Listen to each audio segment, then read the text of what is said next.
बोले श्री शंखेश्वर पार्श्वनाथ भगवान की जय। बोले श्री धर्मनाथ भगवान की जय। बोले श्री विमलनाथ भगवान की जय। बोले श्री महावीर स्वामी भगवान की जय। बोले श्री अनंत वृंदावन श्री गौतम स्वामी महाराज की जय। बहुत ही सुंदर विषय, प्रसन्नता को कैसे पाए, जीवन के अंदर प्रसन्नता का क्या महत्व रहा हुआ है और उसके ऊपर दिनों से हम चर्चा विचारणा कर,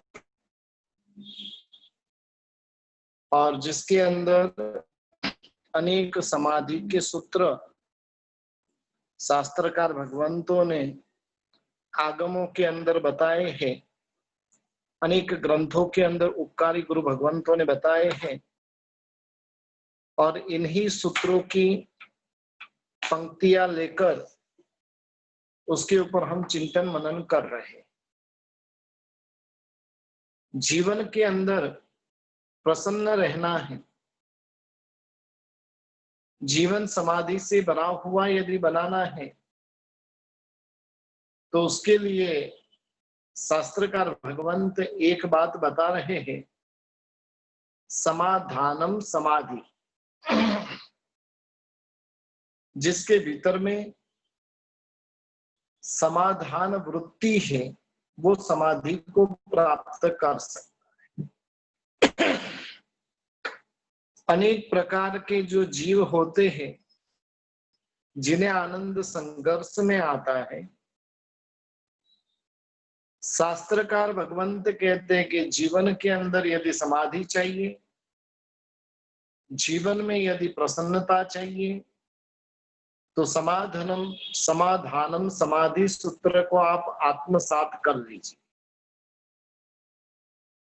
एक समुद्र के अंदर बहुत सारी मछलियां थी और मछलियां परस्पर यानी टकराती थी। जब भी उसमें तरंगे आती थी और उस तरंगियों के अंदर मछलियां उछलती थी, एक दूसरे से उनका शरीर टकराता था। आखिर में एक मछली ने निर्णय किया कि ये समुद्र में रहती हूं तो मैं परेशान होती हूं, क्या सब कुछ मुझे ही सहन करना? मुझे भी मेरी तरीके से जीना आता है। और ऐसा सोचकर वो मछली समुद्र से बाहर चली गई। वहां पर जाकर वो सोचती है कि अब देखती हूँ कि कौन मुझे परेशान करता है। मछली ने निर्णय ले लिया समुद्र छोड़ने का, धरती की शरणागति उसने स्वीकार की। तुरंत ही वो समुद्र के किनारे पर पहुंच गई, जंप लगाकर सीधा वो समुद्र से बाहर। परिणाम क्या आया होगा? जिन रंग महाराजा ने शांतिनाथ परमात्मा के स्तवन के अंदर बात बताई कि मीन बसे ज्यों जल में हो जिनज। मछली जो है वो कहाँ रहती है? तो कि जल में। मछली जल की रानी है, जीवन उसका पानी है। मछली पानी के बिना रह नहीं सकती। ये मछली भी जैसे ही समुद्र से बाहर गई, पानी के बिना तड़प तड़प कर वो मर गई, उसका अस्तित्व खत्म हो गया। हम भी कभी कभार परिवार से इस प्रकार से भीतर में एक वृत्ति है, क्या सब कुछ मुझे ही करना, क्या सब कुछ मुझे ही सहन करना, सब कुछ काम मुझे ही करना। और इस प्रकार की बातें अपने दिमाग के अंदर उत्पन्न होती है और हम भी क्या करते, परिवार से अलग हो जाते। एक चीज ध्यान रखिए कि मछली का अस्तित्व तभी है जब वो समुद्र में, समुद्र से बाहर जैसे ही मछली निकली उसका अस्तित्व पूर्ण रूप से खत्म हो जाएगा। बस उसी प्रकार से हमें भी अपने जीवन के अंदर मस्ती से जीना है तो समाधान समाधि सूत्र को आत्मसात करनी होगी। समुद्र में मछली एक दूसरे को टकराती है, वैसे ही हमारे परिवार के अंदर क्या होता है, घर के अंदर भी बर्तन होते एक दूसरे से टकराते तो उसका मतलब ये बर्तन को उठाकर बाहर फेंक दो। एक वो बात आती, सुबह पिता और पुत्र दोनों घर के बाहर थे, ब्रश भी करना होता तो घर के बाहर जाते थे दातुन करने के लिए, बाहर के भाग में बैठ के बैठकर क्या करते थे, दातुन करते थे। और पूरे कर उन्हें अचानक घर में से कोई चीज गिरने क्या काम करते, फटाफट खड़े होने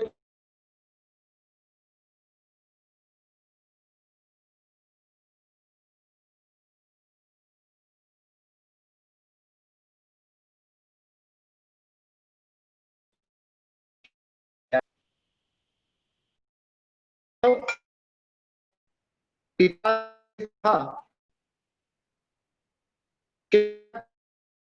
की जरूरत नहीं है, में ही तुझे चल जाएगी।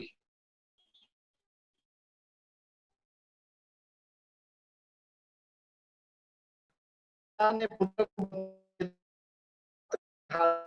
ये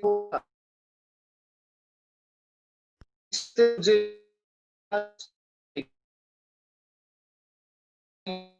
आके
हाँ, यानी पिता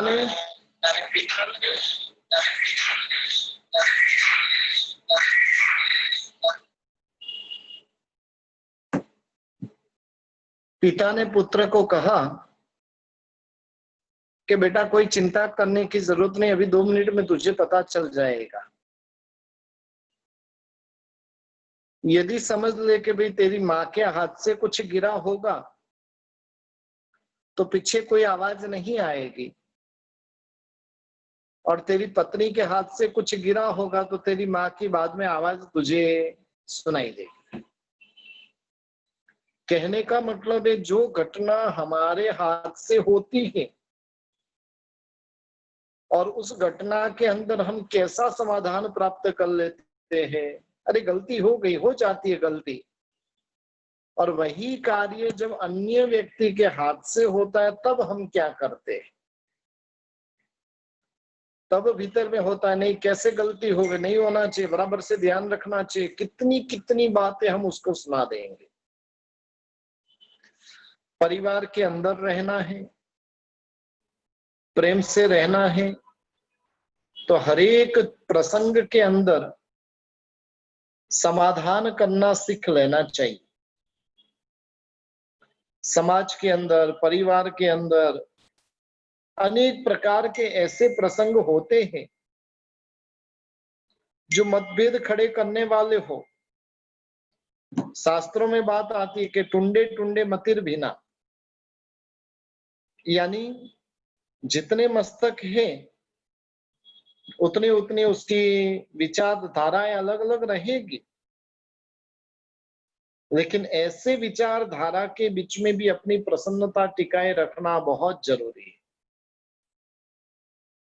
एक संत की बात आती है कि उस संत की पत्नी जो थी एकदम झगड़ा वृत्ति वाली थी।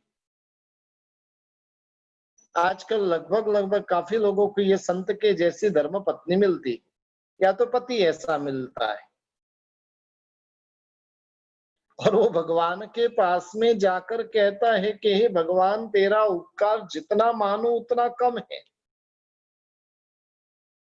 तूने में मुझे ऐसी झगड़ा वृत्ति वाली पत्नी दी और जिस कारण से मैं इतनी तेरी भक्ति कर सकता हूं। यदि तूने मुझे प्रेम वाली पत्नी दी होती और वैसी पत्नी दी होती तो शायद मैं तेरी इतनी भक्ति नहीं कर पाता था। देखिए समाधानम, झगड़ा वाली पत्नी मिली है तो मिली है, मुझे समाधान पाना है।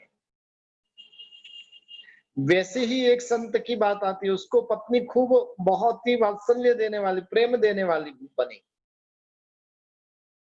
घर का पूरा कार्यभार वो संभाल लेती है और वो संत आराम से भक्ति के अंदर मस्त रह सकते हैं। तो वो भी भगवान को वही बोलते, प्रभु तेरी कितनी कृपा कि मुझे इतनी प्रेमाल पत्नी दी है कि जिसके कारण से मैं तेरी भक्ति कर पा रहा हूं। एक चीज ध्यान रखिए कि जगत में कैसी भी व्यक्ति मिल जाए, मुझे कैसे जीना है वो अपने हाथ में।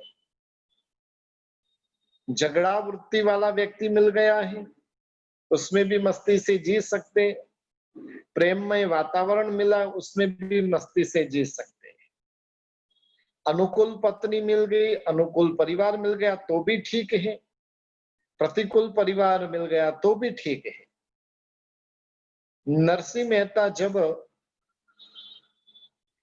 यानी वो मंजीरा बजा रहा था और उस समय के अंदर किसी ने आकर उसे समाचार दिए कि भाई तेरी पत्नी तो मर गई है,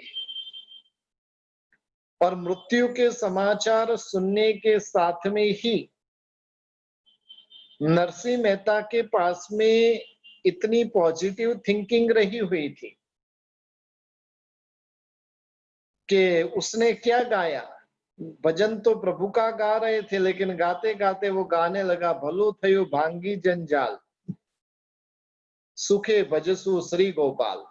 बहुत ही बड़े कवि हो गए गुजरात के नरसिंह मेहता, नाम आपने सुना है कि नहीं पता नहीं, लेकिन क्या गाया उन्होंने? भलू थयु भागी जंजाल, सुखे भजु सुश्री गोपाल। और इस प्रकार से पॉजिटिव थिंकिंग, वो संत तुकाराम की बात आती है। बहुत ही मेहनत कर कर गन्ने का एक साठा लेकर वो घर पे आया, और घर पे आया, पत्नी को तो भयंकर आवेश आया हुआ था, और सीधा उसके हाथ में से वो गन्ना पकड़ा और पति को जोर से मारा, बहुत जोर से लगाए तुकाराम को। लेकिन उसके पास में समाधान वृत्ति थी। इतना जोर से मारने पर भी वो पत्नी को कहते कि शाबाश, धन्यवाद तुझे। मैं मन के अंदर सोच रहा था कि भाई गन्ने का साठा एक है और हम 2 जन हैं, ये गन्ना खाएंगे कैसे? और तूने मेरी जो समस्या थी वो समस्या का समाधान कर दिया। तेरा प्रेम मेरे ऊपर कितना है। तू अकेली नहीं खाती, आधा तू खाएगी, आधा मैं खाऊंगा। यानी समाधान वृत्ति जिसके भीतर में रहती है, वो व्यक्ति अच्छी घटना रहे कि बुरी घटना रहे, अनुकूल रहे कि प्रतिकूल रहे, सुख को देने वाले के दुख को देने वाले रहे, लेकिन किसी भी परिस्थिति में उसकी दृष्टि यदि सही है तो समाधान ढूंढकर लेकर वो आ जाता है। और जिसके पास में समाधान है उससे कभी भी दुखी होना नहीं पड़ता है। राम को जिस समय के अंदर राज्याभिषेक होना था और उसी समय में उनको वनवास जाने की नौबत आई,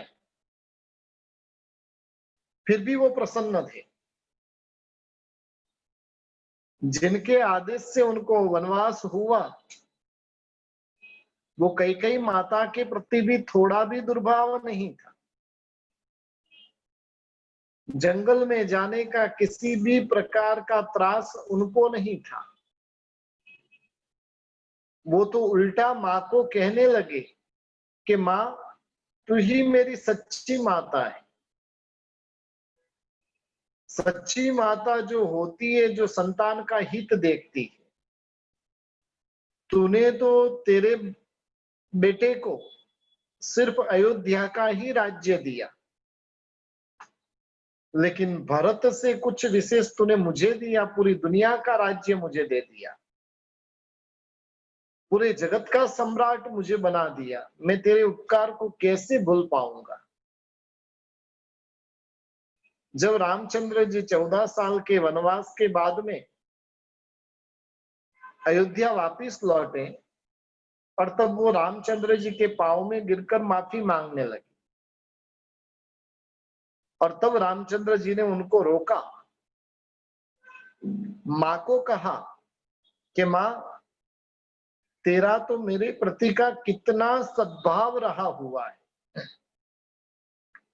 तात स्नेहो भरत महिमा पौरुषम वायुसुतो सख्यन चापि प्लवग नृपदे क्वापि सौमित्री भक्ति सीता सत्य निज भुज बलम वैरिणाम वैरी भावः ज्ञातम सर्वम तव चरणयोर भक्ति रेखा प्रसादात।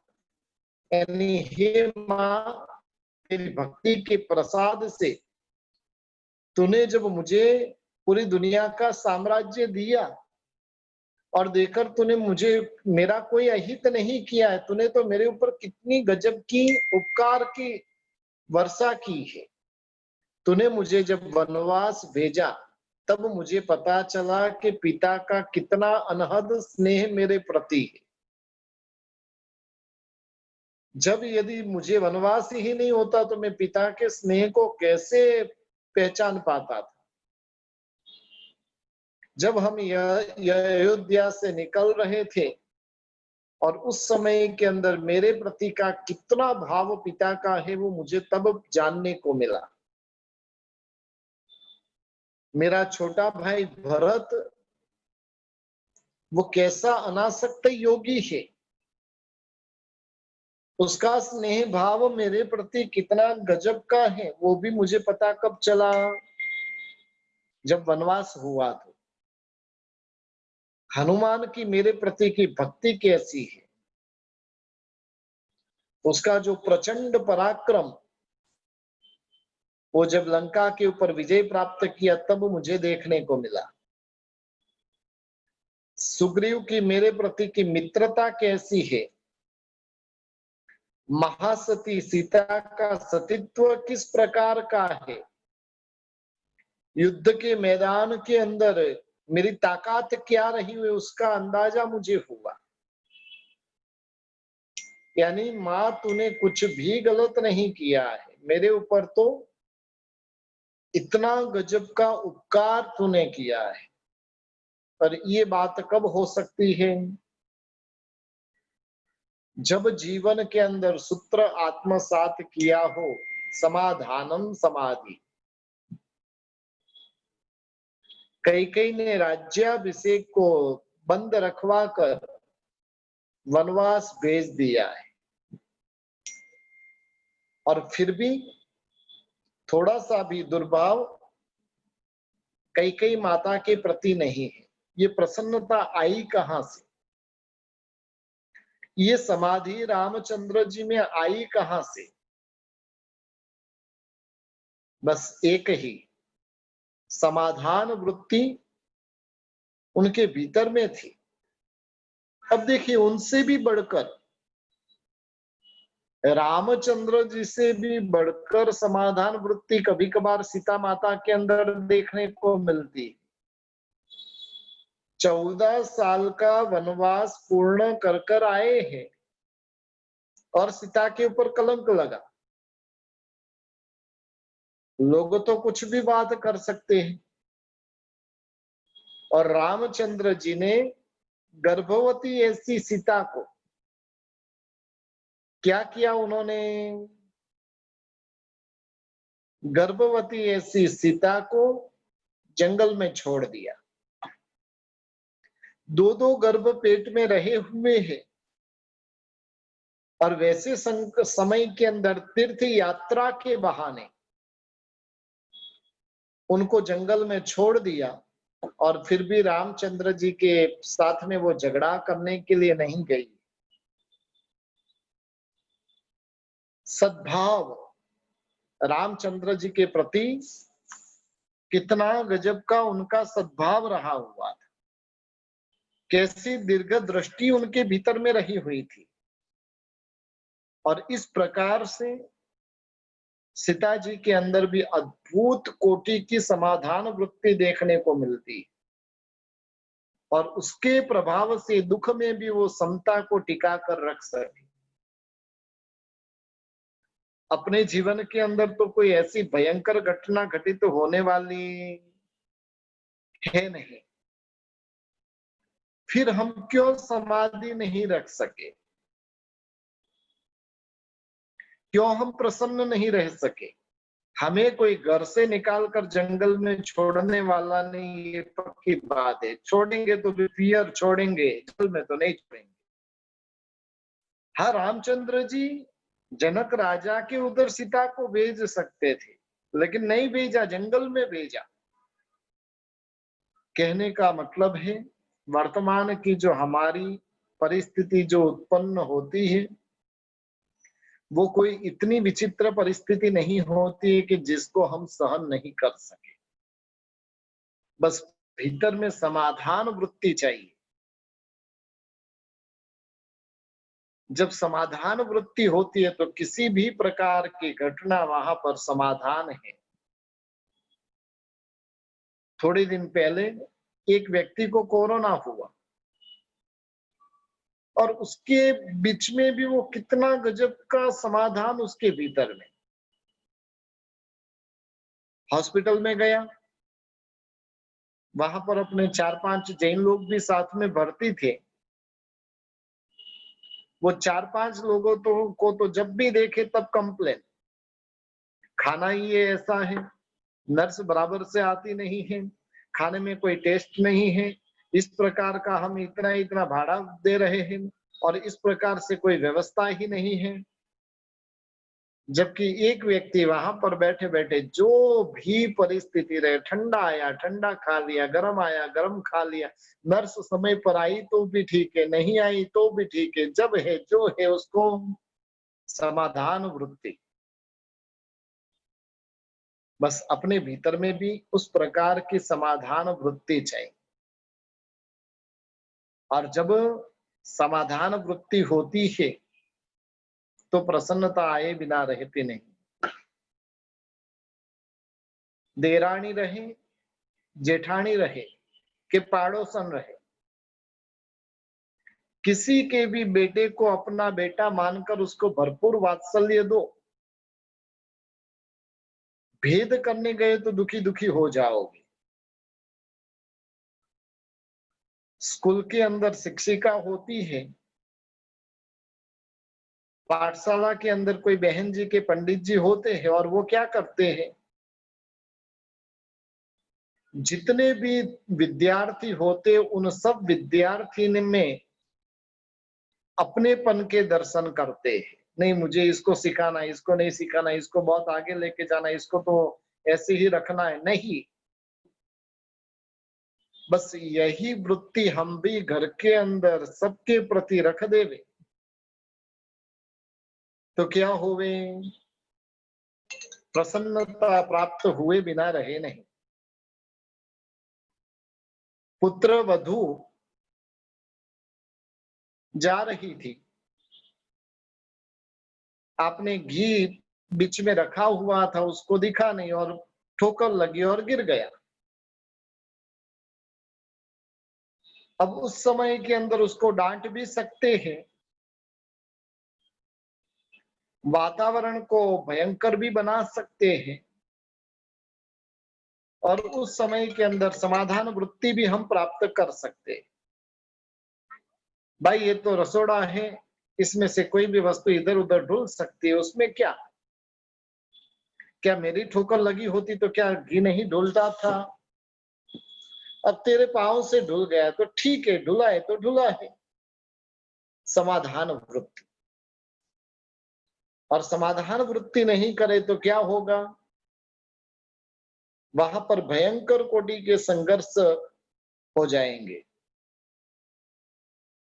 सासू का स्वभाव है कि वो बात बात में टोक टोक करती है।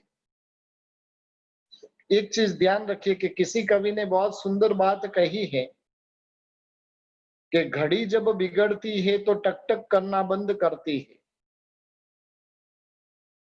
घड़ी जब बिगड़ती है तो टक टक करना बंद करती है, और स्त्री जब बिगड़ती है तो टक टक करना शुरू करती है। हाँ, वो तो स्वभाव है, उसमें अपन कुछ नहीं कर सकते। सास का स्वभाव था। गुजराती के अंदर किसी कवि ने बहुत सुंदर बात कही कि सास किसका नाम, तो कि जो शांति से सांस नहीं लेने देवे वो सास, आराम से सांस लेने नहीं देवे बहू को, उसका नाम सास। कहने का मतलब है, और कोई कोई सास ऐसी भी होती है कि बहू को सांस लेने में किसी भी प्रकार की तकलीफ नहीं होने दे, वो भी सास। अब आपका नंबर किस में लगाना है? कहने का मतलब है कि सासू का स्वभाव है, बात बात में वो कुछ न कुछ टोकते रहते हैं, बुढ़ापा है, बोलते रहते, तो उनके प्रति द्वेष करने की आवश्यकता नहीं है, लेकिन समाधान। अरे उसकी सासू तो उसे डांटती भी और साथ में मारती है, मेरी सास तो मुझे क्या करती है, सिर्फ टोकती है। और वो टोकती भी है तो मेरे अच्छे के लिए वो टोकती है, मेरे बुरे के लिए नहीं। अपने पूर्व के काल के अंदर जितनी भी महासतियां हुई ना, उन सभी सतियों की लगभग लगभग किसी न किसी प्रकार की परीक्षा हुई है। इतनी भयंकर संकट की घड़ियां, इतनी भयंकर दुख की घड़ियां उनके जीवन के अंदर आई है, और उस समय के अंदर उन महासतियों ने क्या सोचा, मेरे दुख तो कुछ भी नहीं है।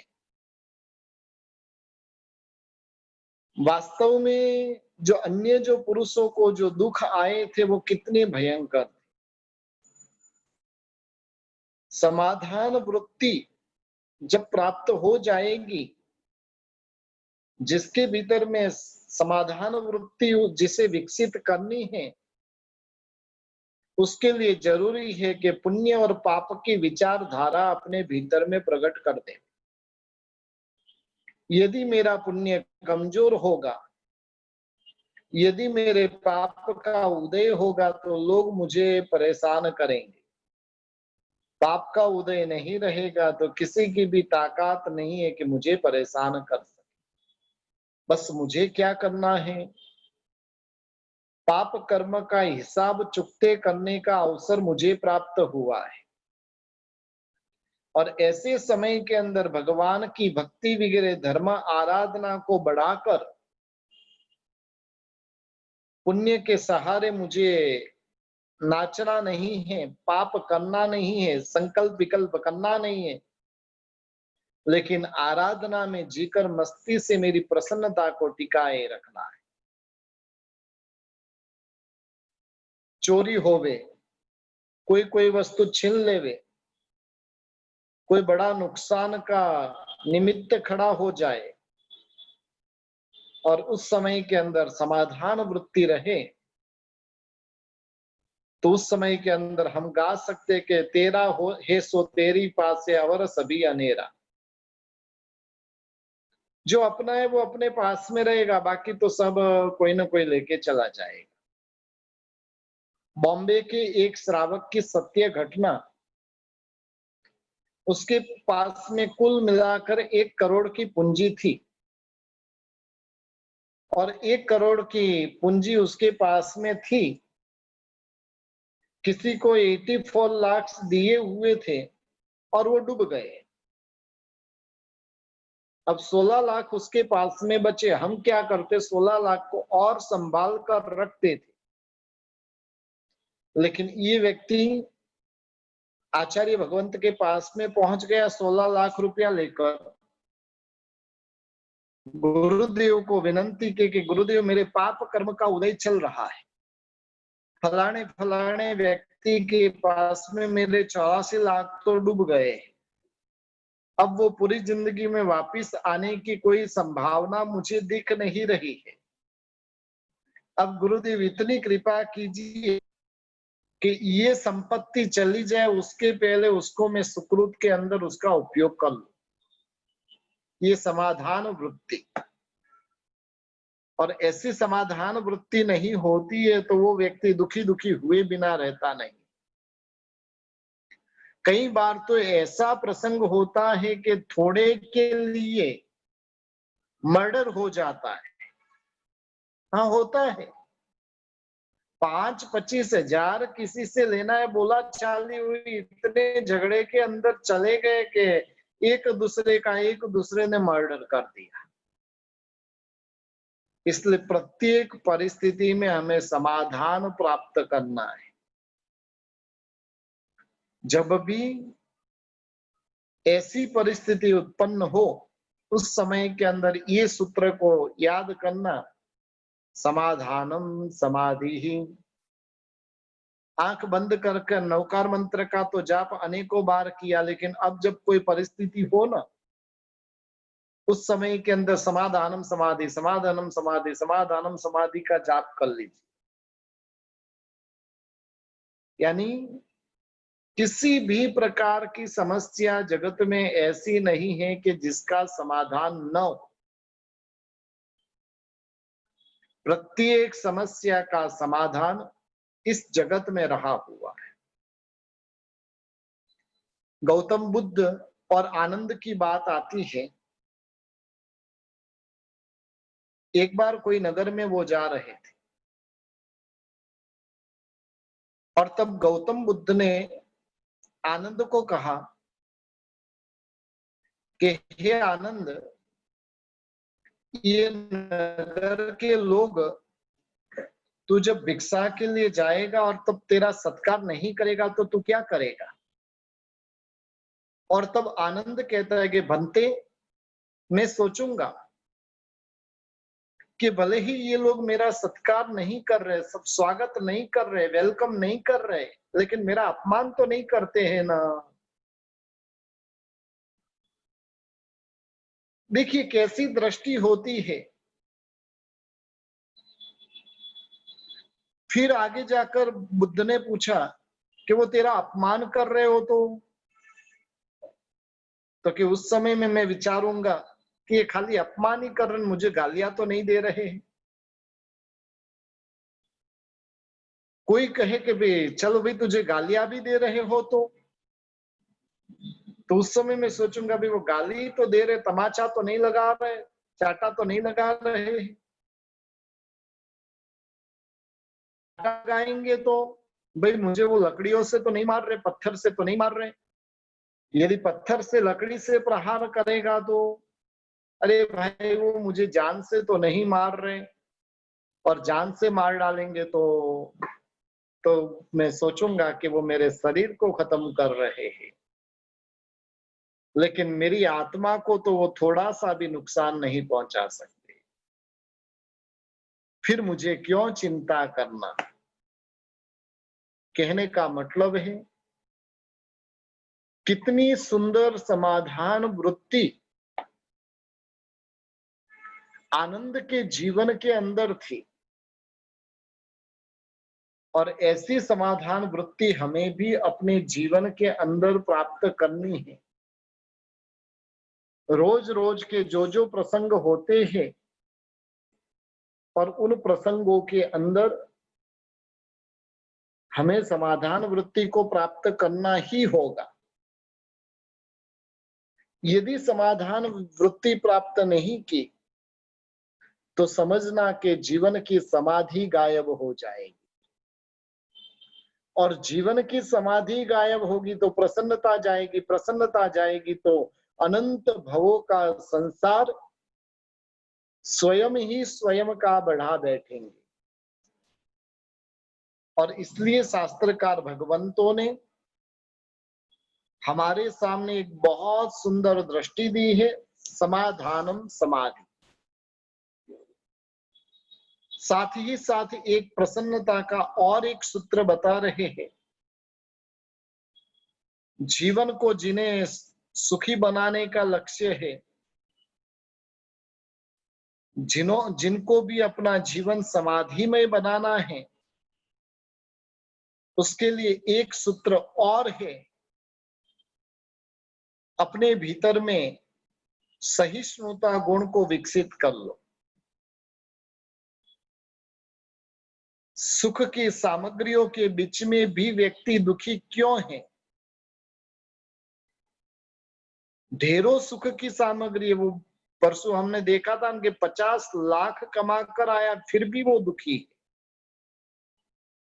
अरे भाई 25 साल में तू 50 कमाता था, इधर 1 साल में कमा कर आया फिर भी वो दुखी है। यानी सुख की सामग्री के बीच में भी कई लोग ऐसे होते हैं कि जो दुखी होते हैं, और उनके दुख का कारण क्या है? तो कि जीवन में समाधि नहीं है, प्रसन्नता नहीं है। डाइनिंग टेबल के ऊपर गुलाब जामुन, रसगुल्ला, पेड़ा, मलाई कोफ्ता, मन भाते भोजन रखे हो, लेकिन भूख ही नहीं रहे। डायबिटीज का रोगी रहे, डनलोप की गद्दी रहे, लेकिन आंखों में नींद ही ना हो। इसलिए ये भ्रम दिमाग से निकाल दीजिए। आज पूज्य आचार्य भगवंत ने एक बहुत सुंदर बात प्रवचन के अंदर बताई थी कि पुण्य जो है, कि पाप जो है, वो मात्र सामग्री देने का काम करते हैं। वो आपको सुखी दुखी कोई नहीं कर सकते। पुण्य अनुकूल सामग्री देती है, पाप प्रतिकूल सामग्री देती है। लेकिन दुनिया में आपने ऐसे भी लोग देखे हैं ना कि जिनके पास में भरपूर मात्रा में अनुकूलता है, साधन सामग्री है, लेकिन फिर भी वो दुखी है। और कई के पास में भारी मात्रा में विपरीतता ही, प्रतिकूलता ही प्राप्त हुई और फिर भी वो सुखी है। कहने का मतलब है जिसके भीतर में ये वृत्ति प्रकट हो जाती है वो खुश हुए बिना रहता नहीं। आजकल हमने हमारी संतानों को सहन करने की शक्ति क्या होती है वो सिखाया ही नहीं है। बच्ची की शादी होती है तब तक तो उसे खाना बनाना नहीं आता है। 25 साल की बेटी हुई लेकिन घर में कभी झाड़ू के पोछा कभी हाथ में लिया ही नहीं है। कभी सुबह में 5 बजे उठकर रसोई बनाई ही नहीं है। अब वो ससुराल जाकर क्या करेगी? मैं तो कहता हूं कि घर के अंदर बच्चे 12-13 साल के ऊपर हो गए तो उनसे भी कुछ काम करवाने की आदत डालिए। घर में झाड़ू करना है, बेटी को बोलिए काम वाली भले ही आती हो, लेकिन जब तक उसने ये सब सीखा हुआ नहीं होगा, कुछ काम किया हुआ वो नहीं होगा, ससुराल जाएगी, अचानक काम करने की नौबत आएगी, क्या हालत हो जाएगी। वर्तमान में सुसाइड होने का सबसे बड़ा कारण सहिष्णुता नहीं है। सहन करने की शक्ति अब रही ही नहीं है। और उसका कारण, उसके जिम्मेदार यदि कोई है तो मैं स्पष्ट रूप से कहूंगा कि उस बच्चे के माँ बाप है, जिससे उसको कुछ सिखाया ही नहीं है आपने। कुछ न कुछ ऐसी परिस्थिति खड़ी हो करते रहो कि जिस कारण से उसका सहिष्णुता गुण विकसित होता जाए, जिसके भीतर में सहन करने की शक्ति है। एक चीज ध्यान रखे कि आम में मिठास कब आती है? जो आम का फल चैत्र मास की, वैशाख महीने की लू को सहन करता है और उसके प्रभाव से उसके भीतर में मिठास प्रकट होती है। जो ऐसी गर्मी को सहन नहीं किया तो उसमें वो मिठास भी प्रकट नहीं होती है। पृथ्वी अपने ऊपर रहे हुए पर्वत, नदी, जंगल, प्राणियों का भार सतत सहन करती है और इसलिए पृथ्वी वो माता के स्वरूप में पूजी जाती है। एक माँ अपने बच्चों का पालन पोषण करने में कितना कितना सहन करती हुई दिखाई देती है और तब वो माँ पूज्य बनती है। यानी कहने का मतलब है सहन करना बहुत जरूरी है। एक वो प्रसंग आता है ना, लोहार जो होता है लोहे को तपाता है, उसको घाट देता है, उसके ऊपर सतत प्रहार करता है, कई घंटों तक ये घटना चलती रहती है और तब जाकर लोहा क्या करता है, कुछ रूप प्राप्त कर सकता है। दुनिया में जो सहन करता है, जो सहन करता है वो आगे बढ़ता है और जो सहन नहीं करता है वो टूट जाता है। किसी भी प्रकार का प्रहार होता है उसे मस्ती से सहन करे। भयंकर आंधी तूफान चले हैं और उस समय के अंदर पेड़ यदि अक्कड़ बनकर खड़ा ही रह जाएगा तो क्या होगा? उस पेड़ के नसीब में टूटने के अलावा और कुछ नहीं रहेगा। यदि वो पेड़ झुक जाएगा तो क्या होगा? अपना अस्तित्व टिका कर रख सकेगा। बस जीवन के अंदर सहन करने की शक्ति जो है वो निरंतर हम बढ़ाते जाए। घर में भले ही सैकड़ों काम वाले हो, लेकिन उसके बावजूद भी अमुक काम तो मुझे स्वयं ही करना है। और इस प्रकार से अपने आप सहन करने की वृत्ति प्रकट करते जाना। भयंकर गर्मी है, लेकिन गर्मी को सहन करने की वृत्ति भीतर में प्रकट करना। ठंडी है, सहन करने की वृत्ति प्रकट करना। जब तक मेरी शक्ति है तब तक मैं सहन करता रहूंगा। इस प्रकार की बुद्धि जब भीतर में प्रकट होती है तो जीव के भीतर में कभी भी असमाधि आएगी नहीं। वो जीव सदा के लिए अपनी प्रसन्नता, अपनी समाधि टिका कर रख सकता है। बस हमें भी अपने भीतर की प्रसन्नता को टिका कर रखना है और उसके लिए कुछ कुछ जो बातें आपके समक्ष रखी हैं और ये बातों को